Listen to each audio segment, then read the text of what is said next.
Good evening, all of you. Welcome to my online classes Perfect English Grammar by Ram Kumar sir. I am going to start translation यानी how to translate into English. जी हाँ दोस्तों, grammar के साथ साथ मैं आप लोगों को हमेशा नए नए तरीके से ट्रांसलेशन करना भी सिखलाऊंगा। और देखते हैं कि दोस्तों ट्रांसलेशन करते समय बहुत सारे यूजेज आते हैं, बहुत सारे ट्रांसलेशन आते हैं, उन्हें कैसे या किस प्रकार किया जाए। तो दोस्तों सबसे पहले देखते हैं ट्रांसलेशन में कुछ जो कि आपका हेडिंग यहाँ दिखाई दे रहा है रेड कलर से, जैसे हैज टू है, हैव टू है, हैज गॉट टू है, हैव गॉट टू है, विल हैव टू है, शैल हैव टू है, ईटीसी, यानी बहुत सारे रूल्स हैं। इनका प्रयोग कब और कैसे किया जाता है, तो सबसे पहले दोस्तों देखेंगे यहाँ पर जो है कुछ रूल्स हैं। सबसे पहले हमें कुछ रूल्स को फॉलो करना पड़ेगा। इस वीडियो को स्टॉप करके सबसे पहले आप लोग इस रूल को लिख लीजिएगा, क्योंकि ट्रांसलेशन करते समय यह वीडियो या ट्रांसलेट करते समय यह रूल आपके लिए बहुत सहायक सिद्ध होगा। तो दोस्तों ट्रांसलेट करते समय मैं आपको एकदम टेंस की भांति पढ़ाऊंगा, ठीक है। जिस प्रकार से टेंस आप लोग पढ़ें उसी प्रकार से बताया जाएगा। तो सबसे पहले देखते हैं, सब्जेक्ट की शुरुआत करेंगे, इसके बाद हैज टू का प्रयोग करेंगे या फिर हैव टू का प्रयोग करेंगे, मेन वर्ब का फर्स्ट फॉर्म, ऑब्जेक्ट, कॉम्प्लीमेंट, ठीक। या तो फिर सब्जेक्ट हो जाएगा, हैज गॉट हो जाएगा, हैव गॉट हो जाएगा, फिर प्लस टू हो जाएगा, प्लस मेन वर्ब का फर्स्ट फॉर्म, प्लस ऑब्जेक्ट हो जाएगा, प्लस कॉम्प्लीमेंट, ठीक है दोस्तों। इसी प्रकार से जो है कि हम एक सेंटेंस को किसी भी रूल पर रख करके उसे ट्रांसलेट कर सकते हैं, ठीक है दोस्तों। आज के बाद आपका ट्रांसलेशन एकदम ईजी हो जाएगा, आप लोगों को ट्रांसलेशन कभी भी डर नहीं लगेगा, ठीक है दोस्तों। तो यहाँ पर देखेंगे जब हैज टू और हैव टू का प्रयोग कब करते हैं, यानी हिंदी में कैसे करेंगे, ठीक है। तो सबसे पहले हम कहते हैं कि हिंदी के कुछ वाक्यों को देख लेते हैं। देखेंगे कि पहला वाक्य यहाँ पर दिखाई दे रहा है, उसे भीख मांगनी पड़ती है। तो दोस्तों सबसे पहले देखेंगे हिंदी वाक्य में क्या करते हैं कि उसमें पढ़ता है, पढ़ती है करके आएगा, या जाना है, जानी करके आएगा, या हम इस प्रकार से कह सकते हैं कि जब किसी सेंटेंस में बाध्यता यानी ऑब्लिगेशन या अनिवार्यता, कंपल्सन या आवश्यकता, नेसेसिटी का बोध होता है तो वहाँ पर हमें हैज टू, हैव टू का प्रयोग करना पड़ता है, ठीक है दोस्तों। और एक सेंटेंस को हम कई तरीके से बना सकते हैं, ठीक। जैसे ही हैज़ टू बेग, यानी सबसे पहले यहाँ पर ही जो है आपका हो जाएगा सब्जेक्ट, और हैज़ टू का प्रयोग आप लोग पढ़ ही रहे हैं। उसके बाद बेग मीन्स होता है भीख मांगना, यही यानी ही हैज़ टू बेग, उसे भीख मांगनी पड़ती है। या दूसरा सेंटेंस बना सकते हैं, he has got to beg, उसे भीख मांगनी पड़ती है। पहले वाले में दोस्तों केवल हैज़ टू था और दूसरे वाले में हैज़ गॉट टू का प्रयोग कर दिया, तीसरे वाले में हो गया ही मस्ट बेग, यही नहीं। या तो फिर हम इसको ऐसे बना सकते हैं कि he cannot choose but beg, यानी उसे भीख मांगने के सिवा कोई विकल्प नहीं है, ठीक, यानी उसे भीख मांगनी पड़ती है, ठीक है दोस्तों। मैं यहाँ पर जो कि आपको एकदम आसान तरीके से या ग्रामेटिकल पोर्शन को छोड़ करके मैं एकदम ट्रांसलेशन के नियमों से पढ़ा रहा हूँ, ठीक। यहाँ पर मैं नाउन, प्रोनाउन, वर्ब, एडजेक्टिव सब चीज़ों को एकदम दूर हटा दिया हूँ, ठीक है। मैं केवल जो कि हाउ टू ट्रांसलेट करना सिखला रहा हूँ। सेकेंड एग्जाम्पल देखते हैं, उसे कठिन परिश्रम करना पड़ता है। तो ठीक है दोस्तों, यहाँ पर सबसे पहले अच्छा उन्हें कठिन परिश्रम करना पड़ता है, तो वहाँ उन्हें की मीनिंग हो जाएगी दे। इसके बाद आप देखेंगे दे के साथ जो हैव टू का प्रयोग होता है। आपको दोस्तों पता है कि हैव जो है सिंगुलर सब्जेक्ट के साथ आता है, और हैव जो है प्लूरल सब्जेक्ट के साथ प्रयोग किया जाता है, ठीक है। जिस प्रकार से आप लोगों ने टेंस में प्रयोग किया है, ठीक उसी प्रकार से आपको यहाँ पे प्रयोग करना है, ठीक। तो उसके बाद उन्हें कठिन परिश्रम करना पड़ता है, तो हो जाएगा सब्जेक्ट में दे हो जाएगा, हैव टू का प्रयोग किया जाएगा। उसके बाद कार्य करना या वर्क, कार्य करना, परिश्रम करना का वर्क हो जाएगा, और कठिन का हो जाएगा हार्ड, ठीक है। यानी they have to work hard, या फिर हम इसको ऐसे बना सकते हैं they have got to work hard, ठीक दोस्तों। यानी सबसे पहले सब्जेक्ट रख लेंगे, उन्हें उन्हें का हो जाएगा। उसके बाद आप देखेंगे दे आया हुआ है तो हैव गॉट टू का प्रयोग करेंगे। इसके बाद परिश्रम करना का वर्क हो जाएगा, कठिन का जो आपका हार्ड हो जाएगा, ठीक। या तो हम ऐसे कर सकते हैं दे मस्ट वर्क हार्ड, ठीक दोस्तों। जैसे यदि मस्ट का प्रयोग हो जाता है, मस्ट के बाद जो कि इन्फिनिटिव का प्रयोग नहीं किया जाता है। या फिर हम इसको इस प्रकार बना सकते हैं कि they cannot choose but work hard, ये ना यानी उससे कठिन परिश्रम करने के सिवा कोई विकल्प नहीं है, उससे कठिन परिश्रम करना पड़ता है, ठीक दोस्तों। नेक्स्ट क्वेश्चन को देखते हैं। नेक्स्ट जो कि ट्रांसलेट है, राधा को कपड़े धोने पड़ते हैं। तो सबसे पहले सब्जेक्ट में हो जाएगा राधा, इसके बाद पड़ता है, पड़ती, यानी प्रेजेंट टाइम आया दोस्तों। यहाँ पर हमें टाइम पर ध्यान देना है कि प्रेजेंट टाइम है या पास्ट टाइम है या फ्यूचर टाइम है, ठीक है। यदि प्रेजेंट टाइम रहेगा तो सिंगुलर सब्जेक्ट के साथ हैज टू का, प्लूरल सब्जेक्ट के साथ हैव टू का प्रयोग करेंगे। यदि पास्ट टाइम रहेगा तो सभी सब्जेक्ट के साथ हैव टू का प्रयोग करेंगे। यदि फ्यूचर टाइम रहेगा तो वहाँ पर विल हैव टू और शैल हैव टू का प्रयोग किया जाएगा, ठीक है। तो यहाँ पर देखेंगे राधा का सब्जेक्ट है, इसके बाद हैज टू हो गया, और धोना को होता है वॉश, और क्लोथ्स में होता है कपड़े, यही ना, Radha has to wash clothes, या फिर ऐसे बना सकते हैं कि Radha has got to wash clothes हो जाएगा, या फिर इसको कर सकते हैं कि राधा मस्ट वॉश क्लोथ, या फिर हम ऐसा कि Radha Connaught choose but wash clothes. ठीक है दोस्तों, हम किसी भी सेंटेंस को जो आपको अच्छा लगता है, ठीक है, आप उस सेंटेंस को चूज कर लीजिएगा, उसी सेंटेंस में ऐसे सारे जो कि वाक्यों को बना डालिएगा। ठीक है, अगर इसका आप नियम को याद कर लेंगे तो अगर इस प्रकार से चाहे जितनी भी सेंटेंस आते हैं, यदि आपको उसकी मीनिंग याद रहे दोस्तों, तो आप सारे सेंटेंस को आसानी से कर लेंगे। ठीक, देखते हैं नेक्स्ट क्वेश्चन, देखते हैं नेक्स्ट सेंटेंस क्या है। तुम्हें भोजन बनाना पड़ता है, तो हो जाएगा सब्जेक्ट में यू हो जाएगा, उसके बाद हैव टू का प्रयोग करेंगे क्योंकि यहाँ पर पड़ता है पड़ती यानी प्रेजेंट टाइम आया हुआ है।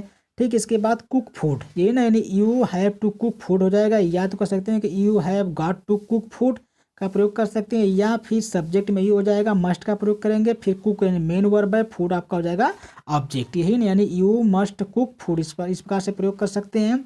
या तो फिर दोस्तों हम इसको ऐसे कर सकते हैं कि you can not choose but cook food, यानी इस प्रकार से यानी हम यहाँ पर कैन नॉट चूज बट का प्रयोग करेंगे। ठीक है दोस्तों, यानी किसी भी प्रकार से हम सेंटेंस को यानी जो आपको अच्छा लगे आप उसको लाइक कर लीजिए और उसी के अनुसार सारे सेंटेंस को बनाइए। नेक्स्ट सेंटेंस को देखते हैं, सेंटेंस नंबर 5,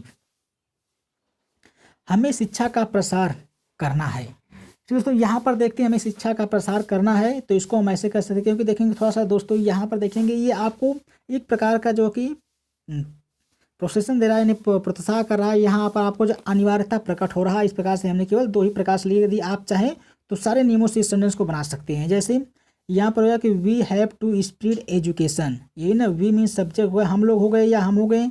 ठीक, इसके बाद देखेंगे यहाँ पर करना है यानी प्रेजेंट टाइम आ गया है तो हैव टू का प्रयोग कर देंगे। प्रसार मीन्स होता है फैलाना है, बढ़ाना है, तो स्प्रेड हो गया, और किसको बढ़ा रहे हैं ऑब्जेक्ट में, तो एजुकेशन को, यही ना we have to spread education.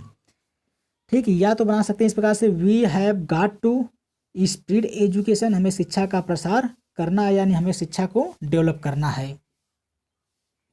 Next question देखते हैं, हमें जीवन स्तर ऊंचा करना है, यानी हमें जीवन स्तर ऊंचा करना है मतलब कि स्टैंडर्ड ऑफ लाइफ को ऊंचा करना है, तो हो जाएगा सबसे पहले सब्जेक्ट में जाएगा वी मीन्स होता है हमें या हम लोगों को। ठीक है, और यहाँ पे देखेंगे करना करनी आकर के आया यानी प्रेजेंट टाइम है मैंने था, या तो करना करनी करके आएगा, नानी के जाना जाने करके, जैसे मुझे बाजार जाना है, तुम्हें स्कूल जाना है, उसे पढ़ना है, इस प्रकार से करके आएगा, या पढ़ता पढ़ती करके आएगा, बस हमें टाइम पर ध्यान देना है, प्रेजेंट पास्ट एंड फ्यूचर के बारे में। ठीक दोस्तों, तो यहाँ पर क्या करते हैं सबसे पहले सब्जेक्ट हो गया वी हो गया, उसके बाद हैव टू का प्रयोग करेंगे, उसके बाद ऊंचा करना, ऊंचा बनाना है तो रेज मीन्स होता है ऊंचा उठाना, किसको उठाना है, जीवन स्तर, यही ना, तो द स्टैंडर्ड ऑफ लाइफ यानी जीवन स्तर होता है, यानी एक प्रकार का यह जो कि फ्रेज है।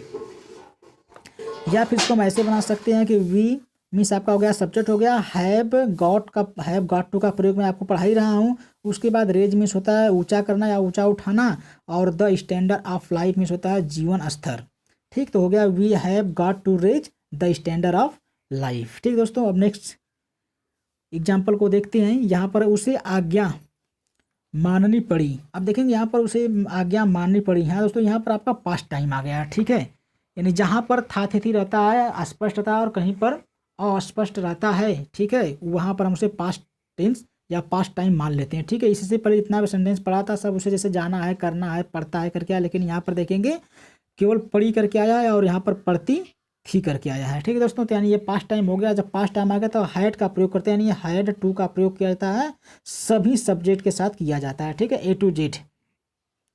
तो यहाँ पर आपका हो गया जैसे उसे आज्ञा माननी पड़ी, तो ही हैड टू ओबे, यानी ही आपका सब्जेक्ट हो गया, हैड टू का प्रयोग करना है, ओबे मीन्स होता है आज्ञा मानना, यही ना, यानी ही आपका सब्जेक्ट हो गया, हैड टू आपका जो कि एक प्रकार से यूज हो गया, और ओबे आपका मेन वर्ब हो गया, यानी ही हैड टू ओबे हो गया। या तो हम इसको ऐसे कर सकते हैं कि he had got to obey, ठीक, या तो इसको ऐसे कर सकते हैं कि ही कुडंट चूज बट ओबे, यही ना, यानी उसे आज्ञा मानने के सिवा कोई विकल्प ही नहीं हो सकता।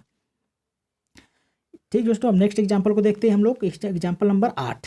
एग्जाम्पल नंबर 8 में देखते हैं इस प्रकार से कि उसे सुबह में चाय बनानी पड़ती थी, यानी ये भी आपका पास्ट टाइम है। ठीक है, तो जब उसे सुबह में चाय बनानी पड़ती थी, यही ना, तो यहाँ पर हो जाएगा देखेंगे सब्जेक्ट को, पढ़ता था या पढ़ती थी। ठीक है, ही या सी किसी को ले सकते हैं आप, ठीक है, जो आप मान सकते हैं, यानी उसे चाय बनाना पड़ता था तो ही रहता, लेकिन पढ़ती थी तो यहाँ पर सी हो जाएगा, यही ना, क्योंकि ही थोड़ा सा टाइपिंग करने में मिस हो गया है, तो हो जाएगा she had to make the tea in the morning. तो सबसे पहले सी जो है आपका हो जाएगा सब्जेक्ट, सी आपका हो जाएगा सब्जेक्ट हो जाएगा।